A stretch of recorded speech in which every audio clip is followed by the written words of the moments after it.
বিধবা মায়ের বিয়া করবি। এই তুই আমার স্পর্শ করবি না। আপনি আমার স্বামী, আমি আপনার স্পর্শ করবো না কেন? কারণ আমি শুধুমাত্র তোর নামের স্বামী, তোর কাজের স্বামী না। তুই একটা বিধবা। এর আগে তোর আরেকটা বিয়ে হয়েছিল, তো তেমন একটা বিধবা অলক্ষ্য মায়ের বউ হিসেবে মাইনা নিব, এটা তুই ভাবলি কেমনে? যেহেতু আমার হিসেবে মাইনাই লইতে পারেন নাই, তাহলে আপনি আমার বিয়ে করলেন কেন? আর মা জোর করছে বইলা তোর মতো একটা বিধবার আমি বিয়ে করছি। এমন কথা কইেন না, আর আগের স্বামীটা মারা গেছে, আমি কোনোদিন স্বামীর ভালোবাসা পাই নাই। আপনি আপনার মনের মধ্যে একটু ভালোবাসা দিয়ে আমার জায়গা দিন। তুই আমার আদর ভালোবাস জীবনেও পাবি না। আরে সবুজ ভাই একা একা বিয়া করে ফেলাইছে, তো জানাইলেন না? তোরে জানামু কি? নিজেই তো জানতাম না যে আমি বিয়া করবো।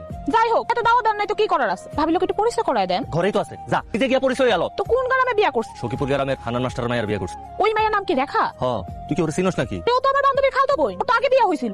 আপনি কি বিধবা মায়ের বিয়া করছেন? হ। তো বাচ্চা সহ বিয়া করছেন না বাচ্চা ছাড়া? বাচ্চা? হাই হাই, আপনি জানেন না রেখা তো একটা মেয়ে আছে। হারামজাদি, কি আপনি এরকম করতেছেন কেন? তোর আগের সংসারে যে একটা বাচ্চা আছে, আমার আগে করছ না কেন? এসব আপনি কি কন?